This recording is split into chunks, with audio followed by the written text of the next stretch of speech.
रख हौसला, वो मंजर जरूर आएगा। रख हौसला, वो मंजर जरूर आएगा कि प्यासे के पास चलकर समुंदर जरूर आएगा। थक कर कहीं बैठ न जाना तू ए मंजिले तामीर के मुसाफिर। तामीर मतलब विकास, डेवलपमेंट। थक कर कहीं तू बैठ न जाना ए मंजिले तामीर के मुसाफिर, तुझे मंजिल भी मिलेगी और सफर का मजा भी आएगा। आज बसपा के इस कार्यक्रम में यहाँ उपस्थित और अध्यक्षता करते हुए भाई छोटे भाई राजेश दास जी, हमारे पार्टी की वरिष्ठ नेत्री और आपकी ही घर की बहू बेटी श्रीमती डॉक्टर रंजू गीता जी, जो बिहार सरकार की पूर्व मंत्री रही हुई हैं, आदरणीय भारतीय जनता पार्टी की वरिष्ठ नेत्री श्रीमती शोभा देवी जी, जो वरीय अधिवक्ता भी हैं सीतामढ़ी न्यायालय में, राष्ट्रीय लोक मोर्चा की वरिष्ठ नेत्री आदरणीय श्रीमती रेखा गुप्ता जी, इस चुनाव के लिए हमारे पार्टी से विशेष नवादा से चलकर आए हुए हमारे प्रभारी मोहम्मद मेजर इकबाल हैदर खान साहब, पार्टी के वरिष्ठ नेता और प्रवक्ता प्रोफेसर अमर सिंह जी, मुजफ्फरपुर से विशेष रूप से यहाँ प्रभारी के रूप में काम कर रहे हैं भाई रामेश्वर सहनी जी, आदरणीय श्रीमती झीला झा जी, श्री नीरज सिंह जी मुखिया प्रतिनिधि सह प्रखंड अध्यक्ष मानपुर, श्री सजीत सिंह कुशवाहा आदरणीय मुखिया, श्री शंभू प्रसाद सहनी पोखड़ा के संयोजक, आदरणीय सुरेंद्र पासवान जी, जिनकी अध्यक्षता में ये कार्यक्रम चल रहा है और राजेश जी का संचालन हो रहा है, प्रवीण कुमार गुड्डू जी जिला पार्षद, आदरणीय सुशील कुमार यादव जी मुखिया प्रतिनिधि हरपुरवा, रणजीत सिंह मुखिया प्रतिनिधि बाजपट्टी, दिलीप कुमार मुखिया प्रतिनिधि रसलपुर, अल्लाउद्दीन मुखिया प्रतिनिधि रतवाड़ा, सुबोध सिंह कुशवाहा पूर्व मुखिया हुमायूंपुर, सियाराम मंडल जी पूर्व मुखिया मथुरापुर, उमाशंकर शाह जी पूर्व मुखिया पचड़ी निवाही, अजय सिंह जी पूर्व समिति सह जिला महासचिव, कृष्णमोहन सिंह जी पूर्व मुखिया रतवाड़ा, रंजीत शाह जी पूर्व पंचायत समिति, आदरणीय श्रीमती सीता शाह जी, आदरणीय विश्वेश्वर राय भगवाइन के, हरेंद्र पटेल रघुनाथपुर के, हदीश अंसारी वार्ड सदस्य, तस्लीम उर्फ बुखारी जी, वाहिद आलम साहब, मोहम्मद असलम वार्ड सदस्य, संजय कुमार यादव जी, आदरणीय राम प्रवेश ठाकुर जी। बड़ी छोटी सी सूची थी, लेकिन वैसे ही आजकल नारा चल रहा है आपकी बात 400 पार। 400 पार अभी नहीं हुआ, इसमें भी और कुछ बाकी था। तो आप सब लोग यहाँ उपस्थित हुए हैं आज इस कार्यक्रम में, आप सभी लोगों ने आशीर्वाद दिया है और आशीर्वाद देने की बात कही है। आप सभी लोगों को हम बहुत बहुत धन्यवाद देते हैं। मेरा सौभाग्य है आज इस स्कूल बिल्डिंग, अच्छा स्कूल बिल्डिंग में हम यहाँ बैठे बैठे बातें सुन रहे थे सभी, और हमारी नजर सामने की फोटो पर चली गई। तो हमको लगा कि स्कूल में अगर कोई ये फोटो देखते रहे तो क्या सीखेगा, क्या पढ़ेगा, हमको समझ में नहीं आया।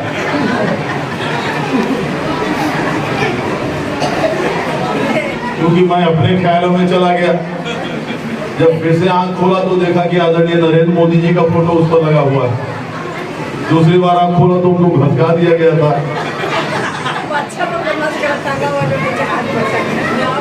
लेकिन बहुत जोश में सारे नौजवान यहाँ हैं, हमारी माँ बहनें बेटियां हमारी बैठी हुई हैं और बहुत अच्छे माहौल में। और सबसे अच्छी बात ये हुई कि हम लोग जो जिस पंक्ति में यहाँ बैठे हैं, अकेला यहाँ पर हम ही लोगों के सर पर पंखा नहीं, बाकी सब जगह हॉल लगा हुआ है। ये काम आपने अच्छा किया, नहीं तो लोग कहते देखिए अपने जो है तो ठंडा में बैठे हो, हम लोग को गर्मी में डाल दिए। ये नहीं करना चाहिए। और सोच सूरजमुल का मैडम बहुत अनुभवी, आखिर नालंदा की है, स्वाभाविक है। आदरणीय रामलक्ष्मण सिंह कुशवाहा जी, महंत सिंह कुशवाहा जी हैं ही हमारे साथी, पूरे चुनावी रथ को हमारे संभाल रहे हैं सब लोग। अब देखिए हमको उम्मीदवार बनाया गया है यहाँ लोकसभा के चुनाव का, और आदरणीय नीतीश कुमार की मेहरबानी है, मैं उन्हें करोड़ों धन्यवाद देता हूँ, नमन करता हूँ उनको। और इस उम्मीदवारी को समर्थन है आदरणीय नरेंद्र मोदी जी का, भारतीय जनता पार्टी का समर्थन है, हिंदुस्तानी आवाम मोर्चा के राष्ट्रीय अध्यक्ष और बिहार के भूतपूर्व मुख्यमंत्री आदरणीय जीतन राम मांझी जी का। उम्मीदवारी को समर्थन है राष्ट्रीय लोक मोर्चा के राष्ट्रीय अध्यक्ष और भारत सरकार के भूतपूर्व मंत्री आदरणीय उपेंद्र कुशवाहा जी का, और समर्थन है लोक जनशक्ति पार्टी रामविलास गुट के राष्ट्रीय अध्यक्ष भाई चिराग पासवान जी का। तो इस तरह से राष्ट्रीय जनतांत्रिक गठबंधन के उम्मीदवार बन के हम आपके पास आए हैं और तीर छाप लेकर आए हैं। जो काम आदरणीय नीतीश कुमार ने पिछले 20 साल में किया है, मैं समझता हूँ आपको बताने की, याद दिलाने की जरूरत नहीं, लेकिन याद दिलाने की जरूरत है कि उससे 20 साल पहले 18 साल से आदरणीय नीतीश जी मुख्यमंत्री हैं बिहार के। याद दिलाने की जरूरत है कि उससे पहले का जो 15 साल बीता था, जरा उसको याद कीजिए। बहुत कष्टमय था ना।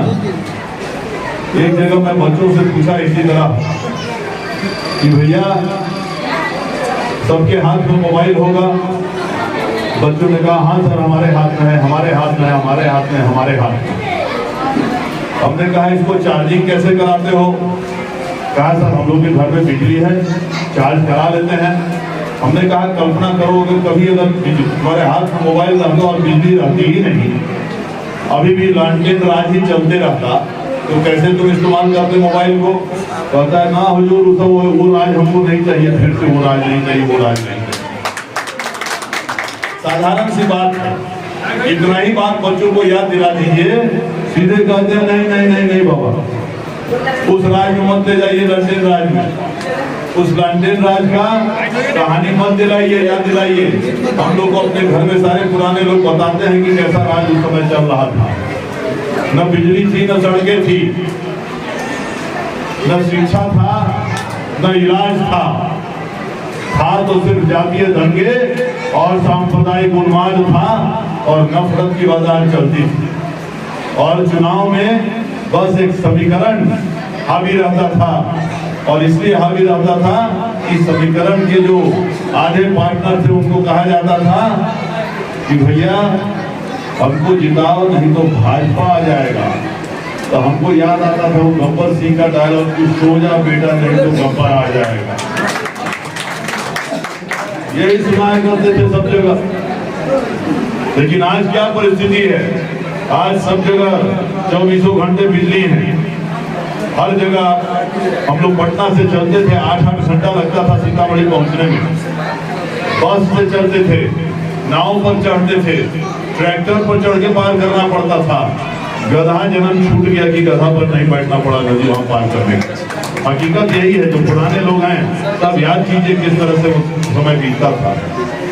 आज पूरे बिहार में जो सड़कों का जाल बिछाया गया है और इतनी गुणवत्तापूर्ण सड़कें, चाहे हाईवे हो चाहे ग्रामीण इलाके में भी चले जाइए, इतना सड़क हमको लगता है पूरे देश में किसी जगह नहीं बनाया होगा। इसलिए की जरूरत थी। यहाँ अस्पतालों में सरकारी रिकॉर्ड है, भारत सरकार का रिकॉर्ड है कि ग्रामीण अस्पतालों में 8 मरीज महीने में जाते थे।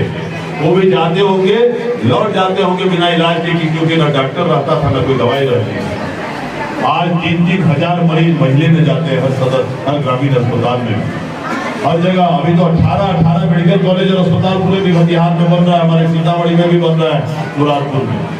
तो विकास कराया है। लाखों हमारी बच्चियां बेटियां पुलिस में भर्ती हुई हैं, लाखों बेटियां शिक्षिका बनी हैं। हर तरह का विकास आदरणीय नीतीश कुमार ने कराया है। आप जान लीजिए बिहार सरकार का बजट जब 2006 में पहली बार मुख्यमंत्री बने थे नीतीश कुमार, तो बिहार सरकार का बजट का आंकड़ा 25,000 करोड़ था मात्र। पूरे बिहार का, बिहार सरकार का जो बजट होता मात्र सरकार खर्चा करता था 25,000 रुपया। उस 25,000 में से कितना कहाँ जाता था अच्छी तरह जानते हैं। आज कितना है बजट पूरे बिहार का? 2.5 लाख करोड़, ठीक 25,000 से 10 गुना।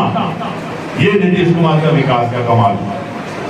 और पूरे देश में अब मानता है कि हाँ बिहारी आदमी, उस समय गाली कहा जाता था पूरे होंगे, उन्हें कहा जाता था तुम लालू जी के राज, तुम आरजेडी के राज के आदमी, जंगल राज कहा जाता था उस समय। पटना उच्च विद्यालय के जज साहब ने कमेंट किया था, साहब ये सरकार चल रहा है कि जंगल राज है पूरे बिहार में। ये रिकॉर्ड की बात है, हमारी बात नहीं। और आज के दिन में पूरे देश में सराहना हो रहा है आदरणीय नीतीश कुमार के काम का। ये आदरणीय नीतीश कुमार का कमाल है। और इस बार हमारे साथ में कौन है इस पूरे चुनाव में? नीतीश कुमार जी के साथ नरेंद्र मोदी हैं। तो कहा जाता है सोना में सुहागा। नरेंद्र मोदी जी का भी काम पूरी दुनिया में आपने देखा है। पूरी दुनिया में मान सम्मान बढ़ाने का काम किया है नरेंद्र मोदी जी ने। आज जो पूरे दुनिया के बड़े बड़े राष्ट्र हैं, सबसे शक्तिशाली राष्ट्र हैं और राष्ट्रपति हैं, वो लोग भी जब राष्ट्रीय अंतर्राष्ट्रीय सम्मेलन होता है तो आप देख सकते हैं टीवी पर कि सबसे ज्यादा सम्मान किसी को दिया जा रहा है तो हमारे प्रधानमंत्री नरेंद्र मोदी जी को दिया जा रहा है।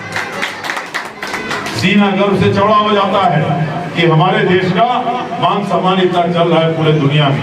हाल की घटना है, आप लोगों ने पढ़ा होगा अखबारों में। 2 साल पहले यूक्रेन एक छोटा सा राज्य है, छोटा सा देश है जो रूस से अलग होकर बना हुआ एक देश है। रूस जो रशिया कहते हैं उसका एक छोटा सा हिस्सा था यूक्रेन, वो उससे अलग हो गया। और अलग होने के 4-5 साल के बाद दोनों के बीच में युद्ध चल रहा था अभी 2 साल पहले, और भारी युद्ध चल रहा था। और हमारे यहाँ के हिंदुस्तान के करीबन 50,000 बच्चे वहाँ पढ़ाई कर रहे थे, डॉक्टरी का पढ़ाई, इंजीनियरिंग का पढ़ाई। और सारे वो जब लड़ाई चल रहा था रूस और यूक्रेन के बीच में, तो हुआ कि साहब ये बच्चे वहाँ कब निकलेंगे वहाँ से, कब तक लड़ाई चलेगी, कहीं ऐसा ना हो कि ये लोग बम डालें तो हमारे बच्चों को कुछ हो जाए। इस चिंता में पूरा देश था और सभी लोगों ने नरेंद्र मोदी जी से, सभी वहाँ के लोगों ने आदरणीय प्रधानमंत्री नरेंद्र मोदी जी से गुहार लगाया कि साहब हमारे बच्चों को वहाँ से निकालने का काम कीजिए, नहीं तो हमारे बच्चों का भविष्य जो है कभी भी कुछ भी हो सकता है। और आप जान लीजिए दुनिया में ऐसा पहली बार हुआ, पहली बार कि आदरणीय प्रधानमंत्री ने उस दोनों राष्ट्र के प्रधानमंत्रियों से बात किया। पुतिन से बात किया, वहाँ रूस के राष्ट्रपति हैं पुतिन और वहाँ के हैं ज़ेलेंस्की, उन दोनों से बात किया और दोनों को कहा साहब हमारे जो बच्चे हैं उनको आप निकलने तो दीजिए। तो उन्होंने कहा कि हमारे पास क्या उपाय, हमारा तो लड़ाई चल रहा है। तो उन्होंने कहा बहुत सीधा सा उपाय है, आप 7 दिन के लिए खाली लड़ाई बंद कर दीजिए, हमारे बच्चे वहां से निकल के आ जाए।